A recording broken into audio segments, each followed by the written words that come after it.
Ang kislap ng watawat mo'y tagumpay na nagdidingding. Ang bituing at araw niya kailan pa may di magdidilim. Lupa ng araw ng luwalhating pagsinta, buhay ay langit sa piling mo. Aming ligaya na pag may mga api ang mamatay ng dahil sa'yo.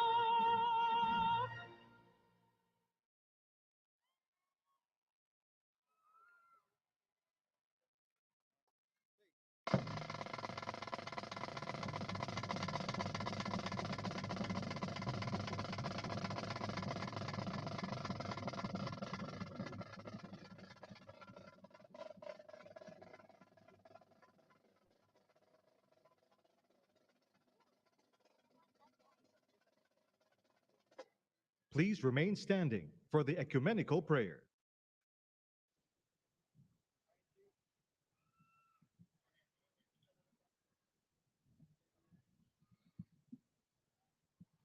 Kindly bow your heads in prayer.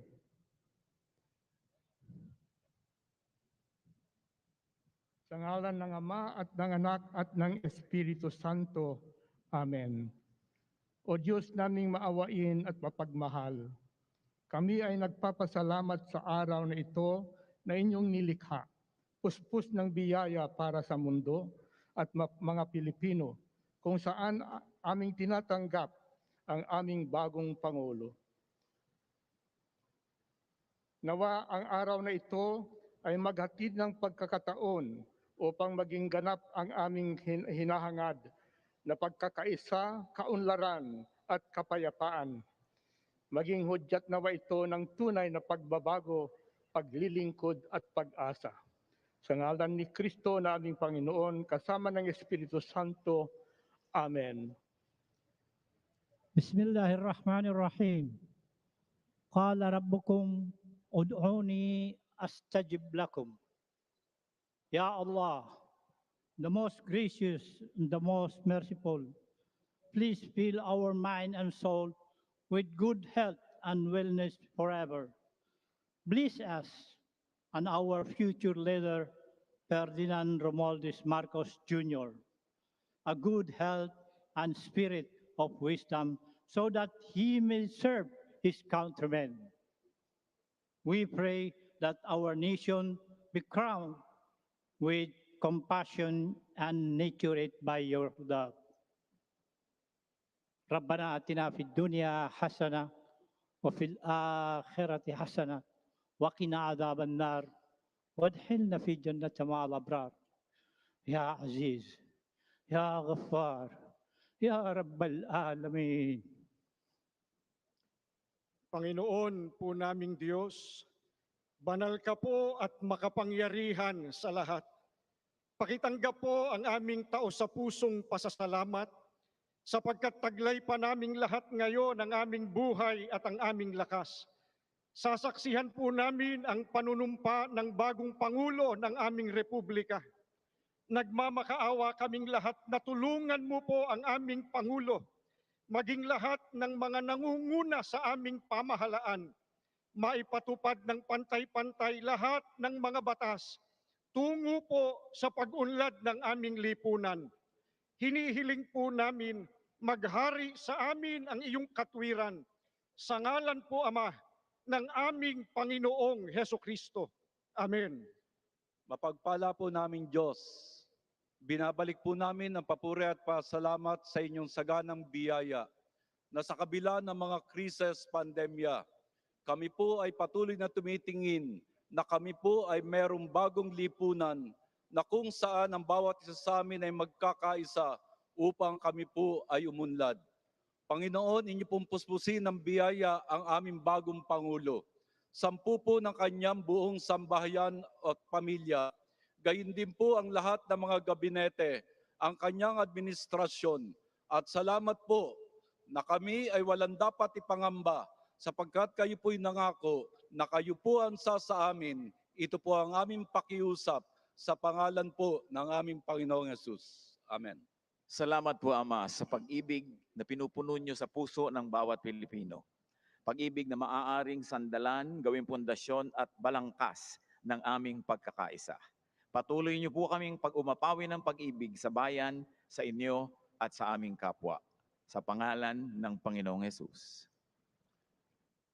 Aming amang manlilikha at tagapagtaguyod, Nagkakaisa po kami ngayon na nagtatalaga sa inyong hinirang na maging Pangulo at lingkod ng bayan, si Ginoong Ferdinand Bongbong Romualdez Marcos Jr.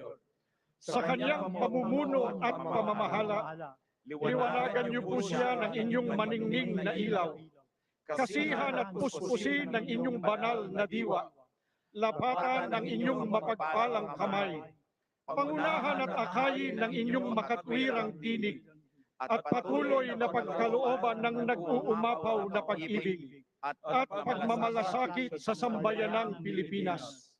Bigyan niyo po siya ng mga makakatuwang sa pamamahala na may pusilak na kalooban, mga manunungkulang maalam, mabunga at marubdob ang pagmamahal sa bayan. Kami pong lahat na mamamayan ay patuloy ninyong gabayan na maging matapat sa aming mga tungkulin sa bayan para sa isang maunlad at nagkakaisang Pilipinas. Sa maiksing sandali po ng tahimik na pakikipagniig sa ating Ama sa Langit, ipabatid natin ang ating mga niloloob at pasalamat.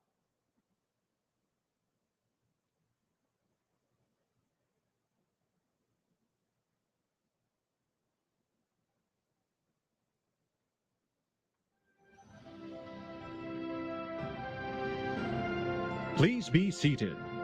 Welcome to the inaugural ceremony of President-elect Ferdinand Romualdez Marcos Jr. To begin, let us now witness and give a big round of applause to the military and civic parade.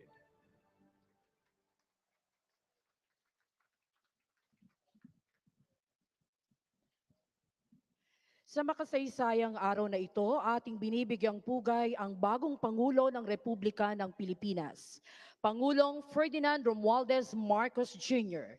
Kung kaya't narito po ang isang parada bilang pagpaparangal.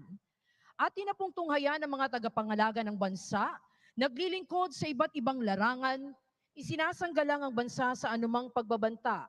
Sila na nagtataglay ng katapangan at kagitingan, patuloy na nakikipaglaban para sa kapayapaan at kalayaan na ating tinatamasa.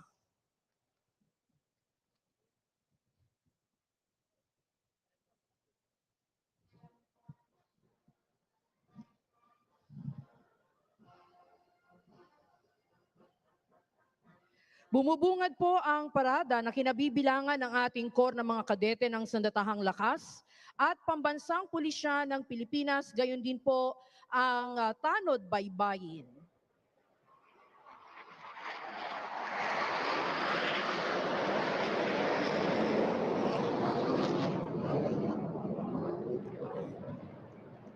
Inyo pong nasaksihan ang high-speed opener pass o ang mabilisang paglipad ng FA-50PH o ang tinaguriang Fighting Eagle. Ito ang pangunahing air asset na ginamit sa pagsasagawa ng combat air operation sa Marawi City laban sa ISIS-inspired terrorists. Naipamalas na ng FA-50PH, Agila ng Pilipinas, ang pagiging most lethal weapon system dahil sa iba't ibang katangian nito na ginagampanan sa pagdepensa at pag-atake sa himpapawid ng Philippine Air Force. Ang FA-50PH bilang air asset ay pinangangasiwaan ng ating 5th Fighter Wing, the home of the country's frontline fighters and jet trainers.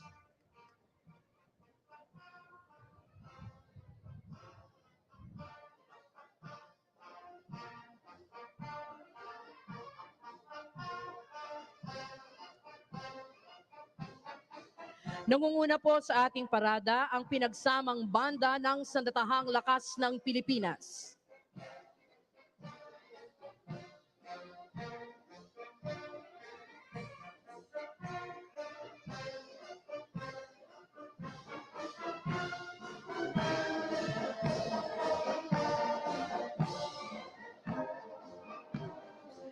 Dumaraan po sa hating harapan ang commander ng tropa, Major General Jonas R. Lumawag, Philippine Navy Marines. Ang unang brigada sa kasuotang gala ay nasa pamumuno ni Brigadier General Alvin T. Flores, Army. Ang unang batalyon ay binubuo ng Corps ng mga kadete ng Sandatahang Lakas ng Pilipinas na pinangungunahan ni Cadet First Class Edmond D. Logroño. Mula sa prestiyosong Philippine Military Academy, ang mga ginuot binibining ito ang mamamahala sa iba't ibang sangay ng Sandatahang Lakas. Ikinikintal sa kanilang puso't isipan ng kagitingan, integridad at katapatan. Sila na sa hinaharap ay magiging kaagapay sa pagsusulong ng kapayapaan at kaunlaran ng bansa. Sumusunod ang batalyon ng mga kadete mula sa kilalang Philippine National Police Academy sa pangunguna ni Cadet Second Class Joshua R. Pulido. Hinuhubog ang karakter ng mga kadeteng ito upang mamuno sa hinarap ng nananaig ang paglilingkod, karangalan at hustisya, gayon din bilang makadiyos, responsable at respetadong mga public safety officers.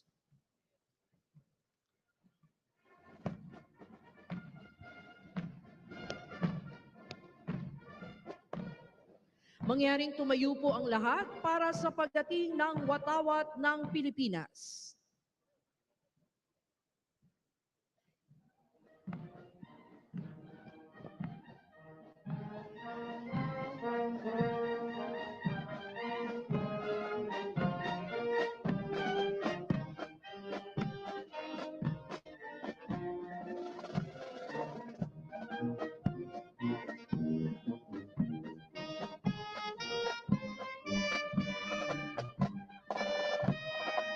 Mangyaring magsiupo na ang lahat. Ating natutunghayan ng mga sagisag mula sa Sandatahang Lakas, Pambansang Pulisya at sa Tanod Baybayin ng Pilipinas. Ang pangalawang brigada sa kanilang kasuotang battle dress attire ay pinamumunuan ni Brigadier General Joanis Leonardi B. Dimaano ng Air Force. Sumusunod ang batalyon ng Special Operations Forces ng Sandatahang Lakas sa pangunguna ni Commander Ray R.G. Habonete ng Navy. Binubuo ang batalyon ng Scout Ranger at Special Forces ng Philippine Army, Naval Special Operations Group ng Philippine Navy at 7th Special Operations Wing ng Philippine Air Force. Sila mga piling individual na ang kasanayan ay sa iba't ibang larangan at nakakaangat lalo na sa mga espesyal na operasyon. Narito naman ang batalyon na binubuo ng kapulisan at Tanod Baybayin na pinamumunuan ni Police Lieutenant Colonel Joseph C. Bayan. Ang ating kapulisan na tagapagpatupad ng batas sa papanatili ng kapayapaan at kaayusan at nagsisiguro sa kaligtasan ng ating mamamayan. Ang Tanod Baybayin ay nakatuon sa Maritime Search and Rescue, Maritime Law Enforcement, Maritime Safety, Marine Environmental Protection at Maritime Security. Tunghayan natin ang mga sasakyan at gamit pandigma ng Sandatahang Lakas ng Pilipinas, Pambansang Pulisya ng Pilipinas at Tanod Baybayin ng Pilipinas, gayon din ang mga tauhang kabilang sa mga espesyal na unit, kasama na rin po ang pansuportang unit. Nangunguna ang mga espesyal na unit ng Sandatahang Lakas ng Pilipinas. Nariyan po ang Explosive Ordnance and Disposal Units, kabilang na rin po ang Chemical, Biological, and Radiological Nuclear Teams. Sumusunod naman po ang Kia Light Tactical Vehicle at Troop Carrying Vehicle.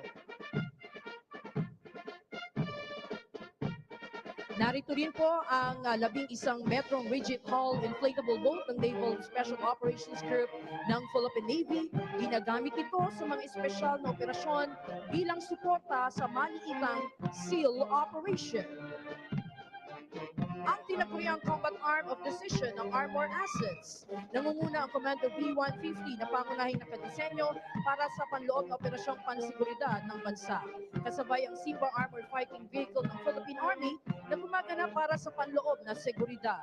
Nariyan din po ang V-300 Armored Personnel Carrier ng Philippine Marine Corps, isang uri ng sasakyan na magagamit sa lupa o tubig man.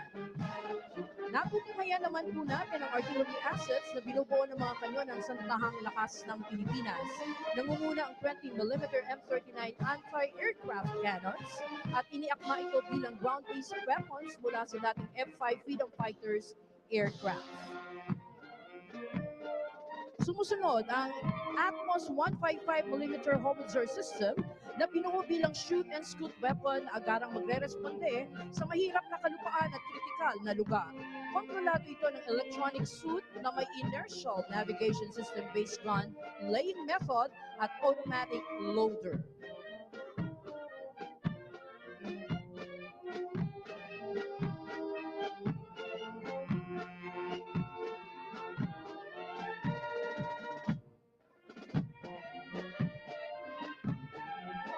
Nasa ating harapan ang 105mm howitzers.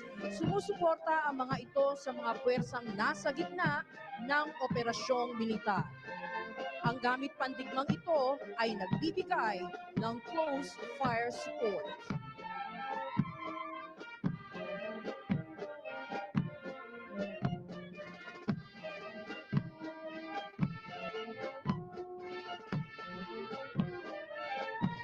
Inyo naman po nakikita ang 8-ton Ural trucks at 1 1/4 ton Sadco. Ang mga sasakyang ito ay ginagamit bilang bahagi ng combat support units. Gayon din sa panahon ng kagipitan, partikular sa humanitarian assistance and disaster response. Mga espesyal na sasakyang naglalaman naman ng mga gamit pang komunikasyon at sistemang pang-impormasyon na may kakayahan upang maisakatuparan ang ugnayan sa pamamagitan ng radio communication sa iba't ibang frequency bands. Ang mga sasakyan naman po at kagamitan ng ating pambansang pulisya ng Pilipinas at tanod baybayin ng Pilipinas na pawang ginagamit sa iba't ibang larangan, seguridad at maging sa kampanya laban sa terorismo at humanitarian assistance and disaster response. Pinangungunahan ito ng PNP Highway Patrol na tinaguriang Guardian of the Highways na nakatuon sa operasyon sa lansangan para sa traffic safety at maging sa paglaban sa krimen. Nariyan po ang mga sasakyan ng NCRPO, ang Forensic Group Scene of the Crime Operatives, ang Chemical, Biological, Radiological, Nuclear, and Explosives, at ang pinagsanib na Explosive Ordnance at K9 Mobile Vehicle Van. Natutunghayan natin ang SWAT van, ang Special Action Force, na lula ng Multipurpose Armored Vehicle Personnel Carrier at MG Rubber Boat.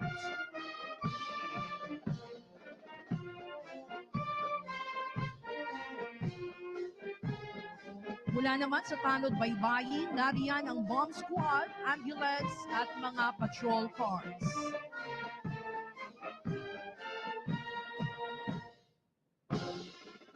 Nariyan po ang kanilang jet ski para naman sa agarang makatugon sa seguridad at search and rescue operations. Ang aluminum search and rescue boats na nakadisenyo upang mabilisang makaresponde ang rescue team sa mga nalunod o biktima ng sakuna sa karagatan. Samantalang ang Regional Hull Boat ay ginagamit sa iba't ibang misyong isinasagawa ng Coast Guard Anti-Terrorist Unit. Ngayon po, ibalik ang inyong atensyon sa kalangitan at natutunghayan ang pagdaan ng mga sasakyang panghimpapawid ng Santahang Lakas ng Pilipinas. Inyo pong nakikita ang 4 na 829 Super Tucano. Sumusunod ang 10 SF-260 Marchetti nakadisenyo para sa basic at intermediate training at nagsisilbing dependable attack aircraft para sa close air support. Nariyan din ang 4 na Cessna aircraft at ang pamuli sa hanay ng mga sasakyang panghimpapawid, ang 9 na T-41 trainer aircraft. Ang tinatawag na trainer aircraft ay ginagamit sa basic pilot training ng Air and Education Command ng Philippine Air Force. Mga kababayan, atin pong natunghayan ang ating sandatahang lakas, ang pambansang pulisya at ang tanod baybayin ng Pilipinas na maaasahan mapaanumang larangan saan man at kailanman. Sila ang ating mga kaagapay upang mapanatili ang kaayusan, katiwasayan at kapayapaan sa buong kapuluan para sa masaganang kinabukasan ng ating bayang Pilipinas.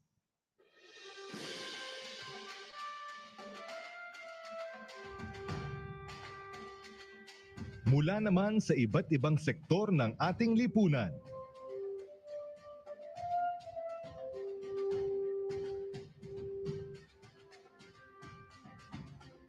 ang ating mga bayaning katuwang sa lalong pagpapaganda at pagpapaunlad ng ating bansa.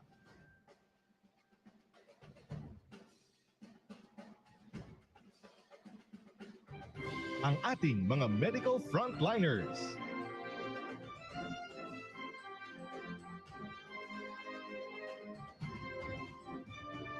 Sa panahong singdilim ng pandemya, ang mga bayaning nagniningning ng pinakamaliwanag.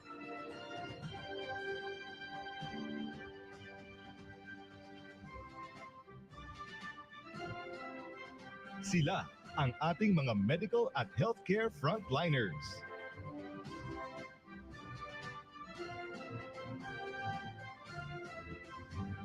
Nanganganib sa bawat araw upang masigurong ligtas at protektado ang bawat pamilyang Pilipino.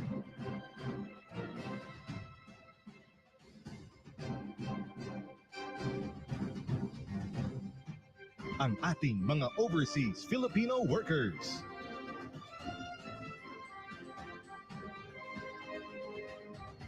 Sa ibayong lupa man o karagatan. Ang manggagawang Pilipino ay tinitingala ng ibang bayan. Dahil sa kanilang husay, galing, at pagmamahal sa trabaho.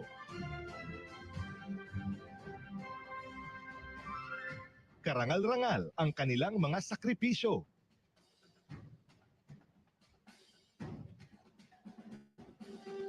Malayo sa kanilang mga mahal sa buhay.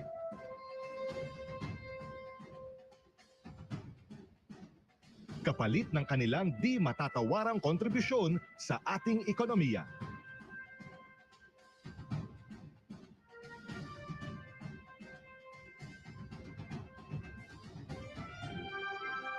Mga atletang Pinoy. Sa larangan ng palakasan, walang tatalo sa puso ng atletang Pinoy. Dugot pawis at sakripisyo mula pagkabata upang makamtan ang medalyang hinahangad.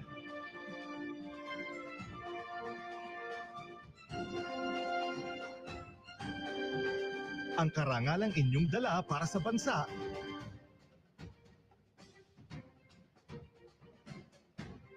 sa bawat labang buhay ang inyong itinataya ay kabayanihang ating kinikilala.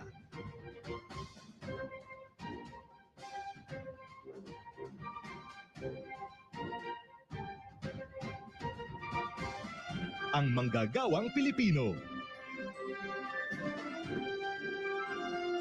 Kinikilala bilang haligi ng ating pag-unlad bilang isang bansa.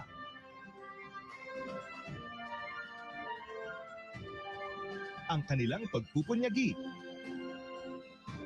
at pagsisikap na maitaguyod ang pamilyang Pilipino sa kabila ng anumang balakid ay ating bigyang dangal. Anumang industriya o antas ng panunungkulan,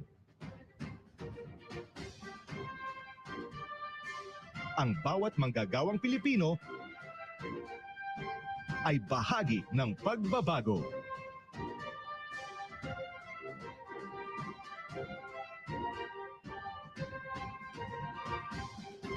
Ang ating transport sector. Panlupa,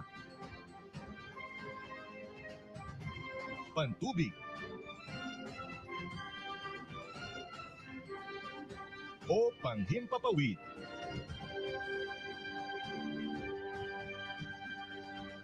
Ang ating ligtas na paglalakbay ay hatid ng ating transport sector.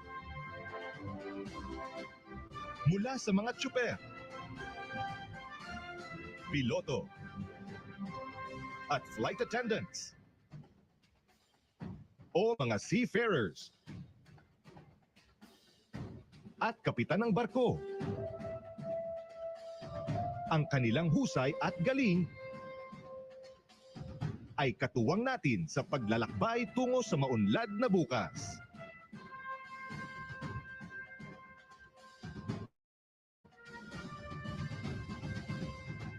Isang pagpupugay sa ating mga magsasaka at mangingisda.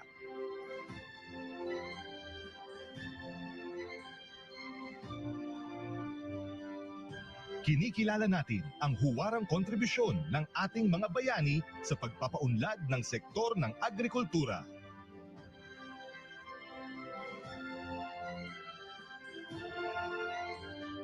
Ang ating likas na yamang lupa at karagatan.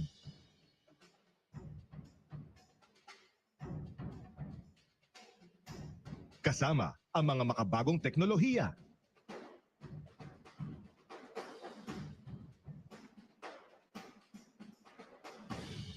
Isang masaganang kinabukasan para sa agrikultura at matibay na seguridad sa pagkain ang naghihintay sa atin.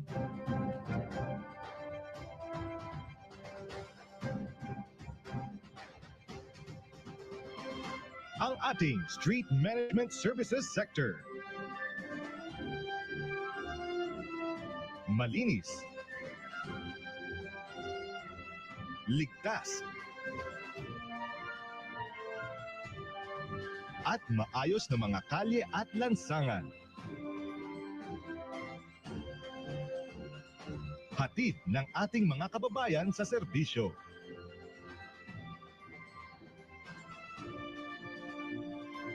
Sinisigurong malinis ang ating kapaligiran.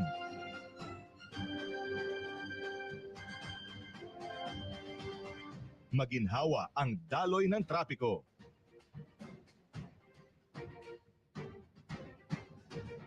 At ligtas ang ating publiko sa daan. Saludo po sa inyo.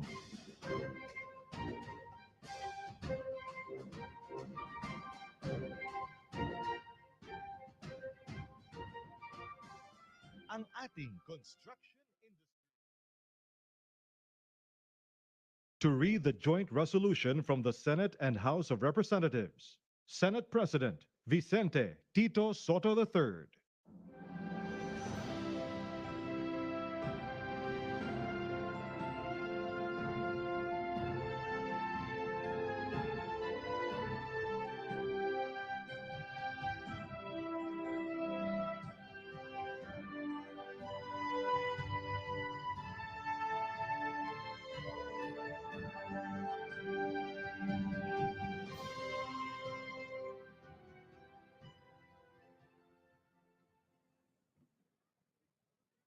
As the Senate President and co-chair of the joint public session of Congress that canvassed the votes for presidential and vice presidential candidates in the national elections held on the 9th of May, 2022, it is my distinct honor and privilege to join you in this historic occasion and read the dispositive portion of the resolution of both houses, which proclaimed the duly elected President and Vice President of the Republic of the Philippines.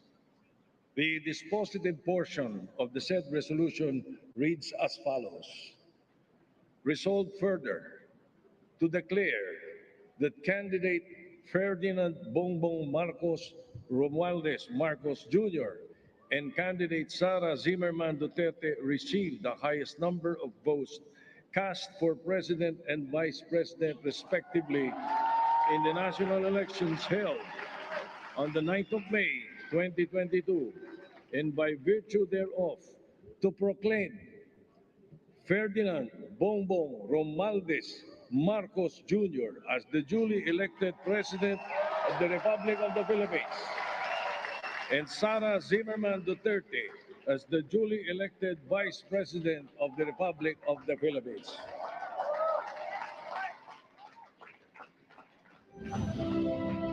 to administer the oath of office to President-elect Ferdinand Romualdez Marcos Jr., Chief Justice Alexander G. Gasmundo. May we request on stage Attorney Liza Araneta Marcos, Ferdinand Alexander Sandro Marcos, Joseph Simon Marcos, and William Vincent Marcos to witness the oath-taking.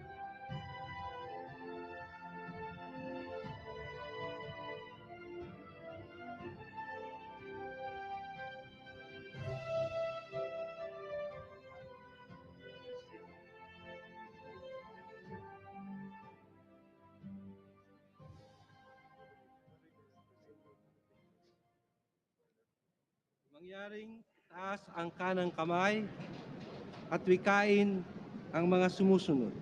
Ako, si Ferdinand Romualdez Marcos Jr. Si Ferdinand Romualdez Marcos Jr. ay mataimtim na nanunumpa. Natutuparin ko ng buong katapatan at sigasig Natutuparin ko na buong katapatan at sigasig ang aking mga tungkulin bilang Pangulo ng Pilipinas, pangangalagaan at ipagtatanggol ang kanyang konstitusyon.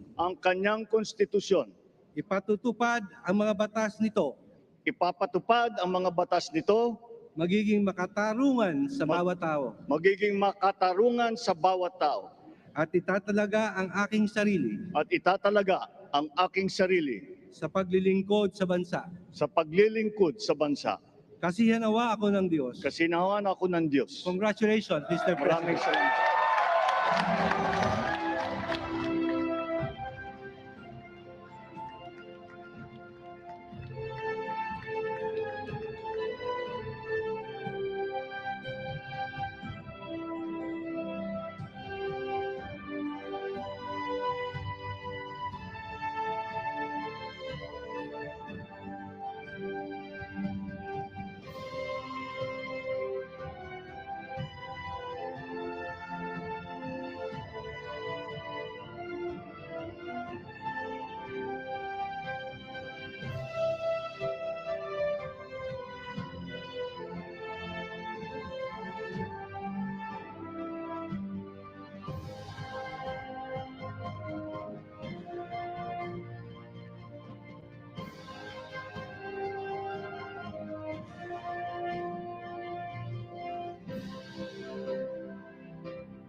Excellencies, ladies and gentlemen, the President of the Republic of the Philippines, President Ferdinand Romualdez Marcos Jr.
His Excellency David Hurley, Governor General of Australia, and First Lady Linda Hurley, Their Excellencies, Special Envoys, and Heads of Delegations, His Excellency, Most Reverend Charles John Brown, and the esteemed members of the Diplomatic Corps, Vice President Sara Duterte, President Fidel Ramos, President Joseph Ejercito Estrada, President Gloria Macapagal Arroyo, Senate President Vicente Soto III, and the honorable members of the Philippine Senate, House Speaker Lord Alan J. Velasco, and the honorable members of the House of Representatives, Chief Justice Alexander Gesmundo, and the honorable justices of the Supreme Court, of course, First Lady Lisa Araneta, and my children, Alexander, Sandro, Simon, and Vincent. I cannot proceed without a special greeting, of course, to the former First Lady Imelda Romualdez Marcos,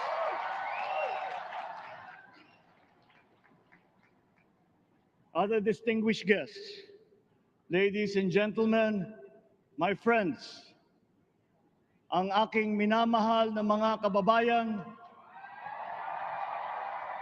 magandang tanghali po sa inyong lahat. This is a historic moment for us all. I feel it deep within me. You, the people, have spoken, and it is resounding. When my call for unity started to resonate with you, it did so because it echoed your yearnings, mirrored your sentiments, and expressed your hopes for family, for country, and for a better future. That is why it reverberated and amplified as it did, to deliver the biggest electoral mandate in the history of Philippine democracy.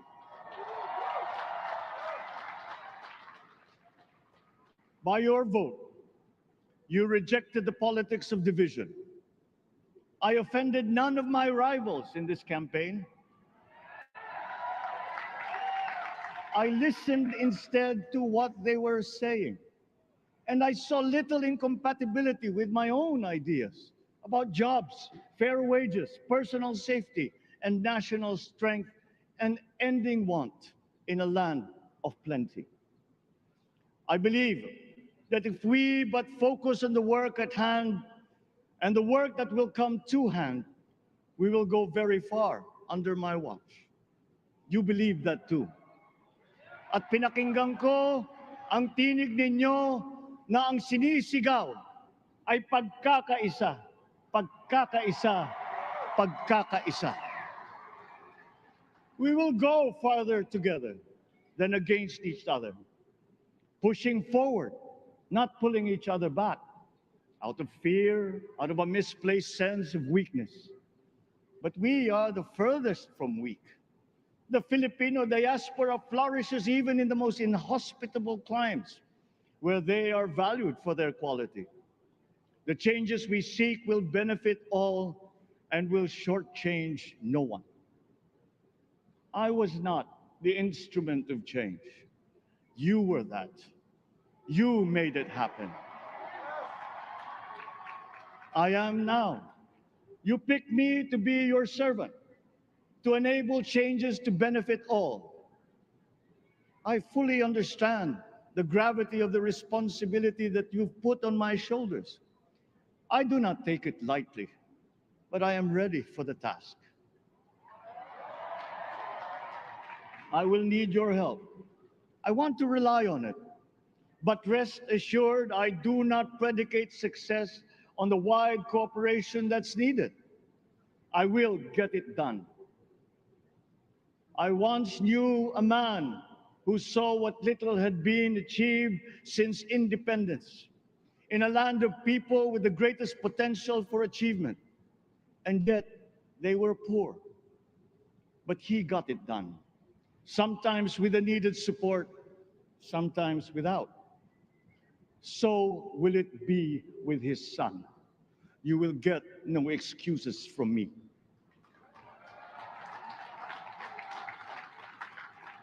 I am here not to talk about the past. I am here to tell you about our future. A future of sufficiency, even plenty, of readily available ways and means to get done what needs doing, by you, by me. We do not look back, but ahead, up the road that we must take to a place better than the one we lost in the pandemic. Gains made and lost, opportunities missed, well-laid plans superseded by the pandemic. Indeed, ours was the fastest growing economy in ASEAN by ways now outdated. We shall be again by a radical change in the way the world must now work to recover what we have lost in that fire and move on from there. We face prospects of the spread of the war abroad, of which we are totally blameless. We seek friendship with all. But countries like ours will bear the brunt of it. And if the great powers draw the wrong lessons from the ongoing tragedy in Ukraine, the same dark prospect of conflict will spread to our part of the world. Yet, there is more out there. Like going forward by new ways of doing that the pandemic forces to adopt. A stronger resilience, quicker adaptability. They are our best prevention. They are our best protection. Quiet reflection in a rough and tumble campaign of a breadth and intensity never experienced revealed some of them, such as the willingness to listen despite the noise, the hesitation to quarrel over differences, and to never, ever give up hope of reconciliation. These gave me the peace to ponder deeper.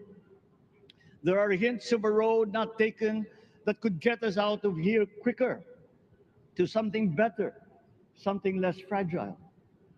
There is also what you, the people, did to cope. But this time empowered by new techniques and more resources. You got by, getting some of what you needed with a massive government help. And for this, thank my predecessor for the courage of his hard decisions. But there is a way to put more means and choices in your hands. I trust the Filipino. Imagine how much more you'd achieve if government backstops instead of dictating your decisions. Always there to pick you up when you fall, giving what you need to get past a problem. Imagine if it invested in your self-empowerment to bring it closer to taking on whatever challenges come. Imagine a country that, in almost every sense, is you. Now imagine what you and government can achieve together. We did it in the pandemic. We will do it again. But again, I will not predicate my promise to you on your cooperation. You have your own lives to live, your work to do, and there too I will help. Government will get as much done alone without requiring more from you. That is what government and public officials are for. No excuses, just deliver. It was like that once upon a time. I did not talk much in this campaign. I did not bother to think of rebutting my rivals. Instead, I searched for promising approaches better than the usual solutions. I listened to you. I did not lecture you who has the biggest stake in our success. And the forthcoming State of the Nation will tell you exactly how we shall get this done. In this fresh chapter of our history, I extend my hand to all Filipinos. Come, let us put our shoulders to the wheel and give that wheel a faster turn to repair and to rebuild and to address challenges in new ways, to provide what all Filipinos need, to be all that we can. We are here to repair a house divided, to make it whole, and to stand strong again in the Bayanihan way, expressive of our nature as Filipinos. We shall seek, not scorn, dialogue. Listen respectfully to contrary views. Be open to suggestions coming from hard thinking and unsparing judgment, but always from us, Filipinos. We can trust no one else when it comes to what is best for us. Past history has often proven that. Solutions from outside divided us. None deepened our understanding. They were always at our expense. Never forget, we are Filipinos. One nation, one republic, indivisible. We resisted and never failed to defeat foreign attempts to break up our country in my father's watch. His strongest critics have conceded that. So let us all be part of the solution that we choose. In that lies the power to get it done. Always be open to differing views, but ever united in our chosen goal. Never hesitating to change it, should it prove wanting. That is how agile, resilient republics are made. Our future we decide today. Yesterday cannot make that decision anymore, nor can tomorrow delay it. The sooner we start, the surer and quicker the prospect of achieving our future. These are troubling times. What's happening to others can happen to us, but it will not. We see what's happening. We are witness to how it is being stopped, and we have seen the glory that crowns struggle against all odds. Giving up is not an option. We've been through times of bitter division, but united, we came through to this when it shall begin again, but better. The campaigns I've run have taken me here where I stand today. I listened to you, and this is what I have heard. We all want peace in our land. You and your children want a good chance at a better life in a safer, more prosperous country. All that is within reach of a hard-working, warm, and giving race. Your dreams are mine. Pangarap nyo ay pangarap ko. How can we make them come true? How can we do it together? But I will take it as far as anyone with the same faith and commitment can, as if it depended entirely on himself. Sa pangarap na maging mapayapa ang ating bansa, ang pangarap nyo ay pangarap ko. Sa pangarap na maging maunlad ang ating bansa, ang pangarap nyo ay pangarap ko. At sa pangarap na maging mas masinang ang kinabukasan natin at ng ating mga anak, ang pangarap nyo ay pangarap ko. We are presently drawing up a comprehensive, all-inclusive plan for economic transformation. We will build back better by doing things in the light of the experiences that we have had, both good and bad. It doesn't matter. No looking back in anger or nostalgia. In the road ahead, the immediate months will be rough, but I will walk that road with you. The pandemic ravaged bigger economies than ours. The virus is not the only thing to blame. What had been well built was torn down. we will build it back better. The role of agriculture cries for the urgent attention that its neglect and misdirection now demands. Food self-sufficiency has been the key promise of every administration. None but one delivered. There were inherent defects in the old ways and in recent ways too. The trade policy of competitive advantage made the case that when it comes to food sufficiency, a country should not produce but import what other countries make more of and sell cheapest. Then came Ukraine. The most vulnerable when it comes to food are the countries furthest away from the conflict, those bearing no blame for provoking it. Yet they face the biggest risk of starvation. If financial aid is poured into them, though it never is, there is nothing to buy. Food is not just a trade commodity. Without it, people weaken and die. Societies come apart. It is more than a livelihood.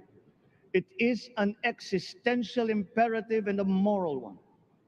An agriculture damaged and diminished by unfair competition will have a harder time or will have no prospects at all of recovering. Food sufficiency must get the preferential treatment the richest free trade countries always gave their agricultural sectors. Their policy boils down to don't do as we do what we tell you to.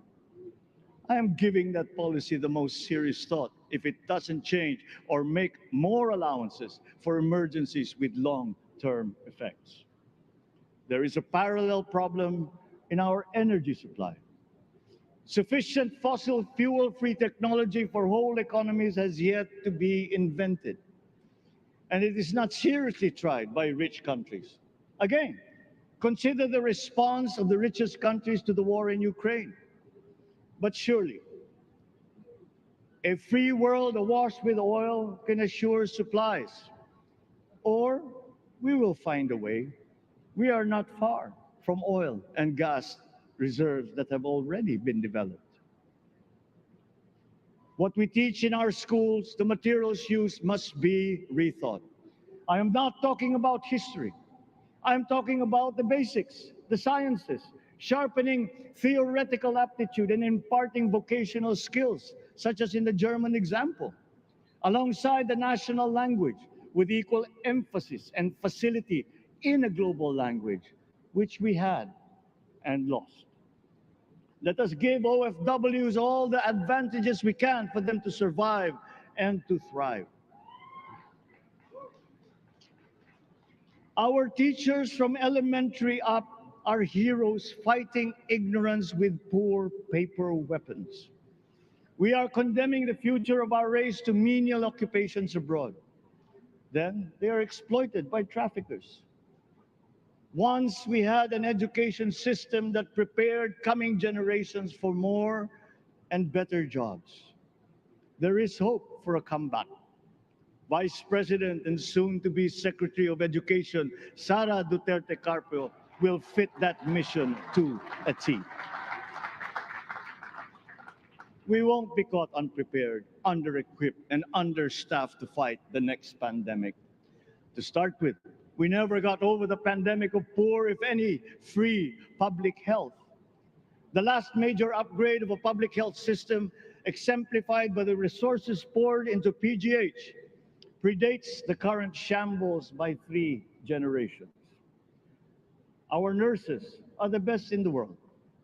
They acquitted themselves with the highest distinction abroad, having suffered even the highest casualties.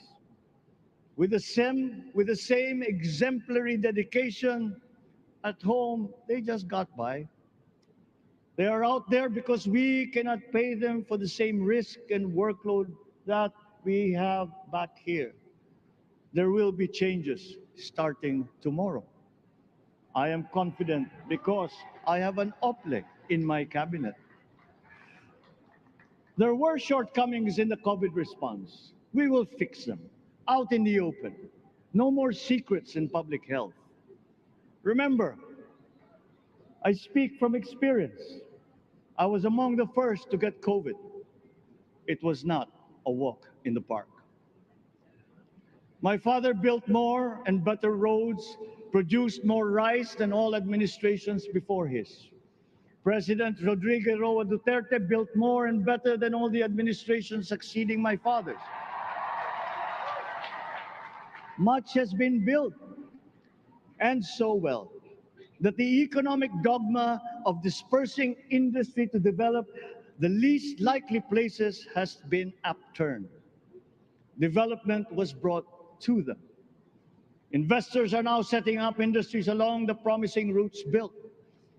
And yet, the potential of this country is not exhausted. Following these giant steps, we will continue to build. I will complete on schedule the projects that have been started. I'm not interested in taking credit. I want to build on success that's already happening. We will be presenting the public with a comprehensive infrastructure plan.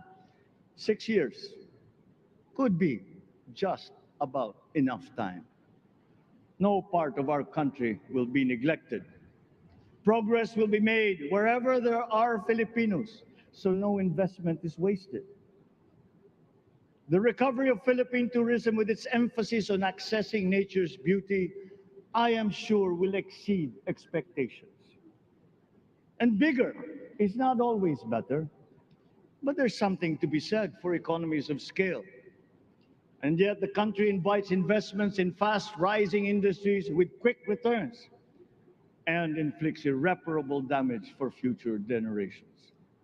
We have yet to see large-scale practical solutions to pollution, though some are beginning to emerge. But there are tried and proven new ways of mitigation. Blades have been turning over the sand dunes of Ilocos Norte, harnessing a power all around, but unseen, long before this day.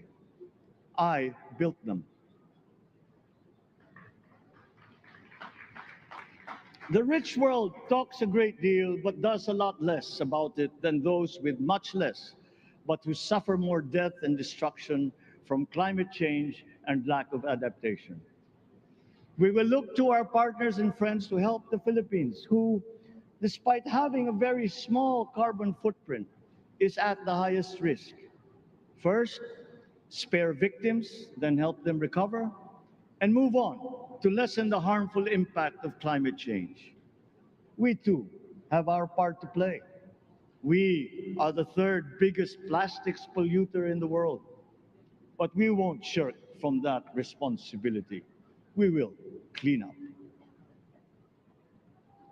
You will not be disappointed, so do not be afraid.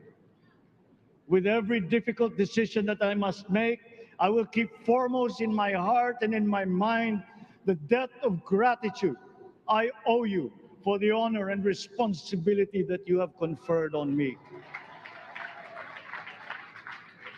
Whatever is in a person to make changes for the better of others, I lay before you now in my commitment. I will try to spare you. You have your other responsibilities to carry. But I will not spare myself from shedding the last bead of sweat or giving the last ounce of courage and sacrifice. And if you ask me why I am so confident of the future, I will answer you simply that I have 110 million reasons to start with. Such is my faith in the Filipino.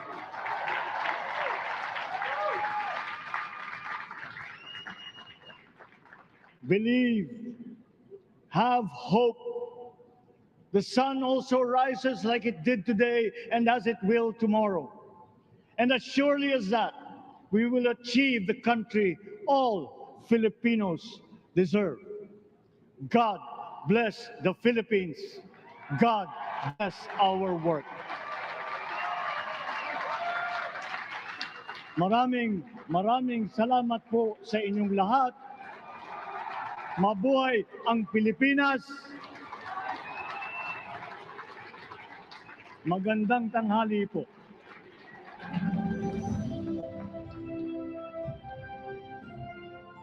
Excellencies, ladies and gentlemen, the President of the Republic of the Philippines, President Ferdinand Romualdez Marcos Jr.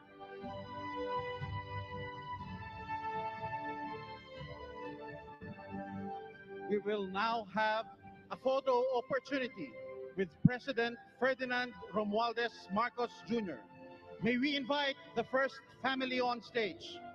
First Lady Liza Araneta Marcos, Ferdinand Alexander Sandro Marcos, Joseph Simon Marcos, and William Vincent Marcos.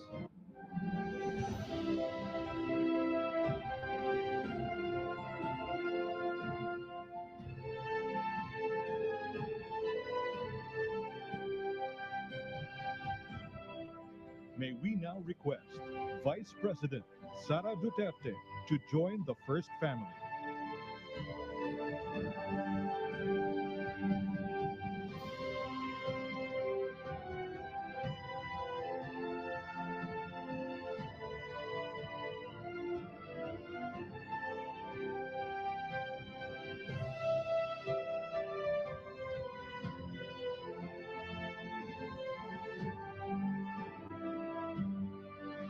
May we now request on stage Chief Justice Alexander G. Gesmundo and Senate President Vicente Soto III to join the first family.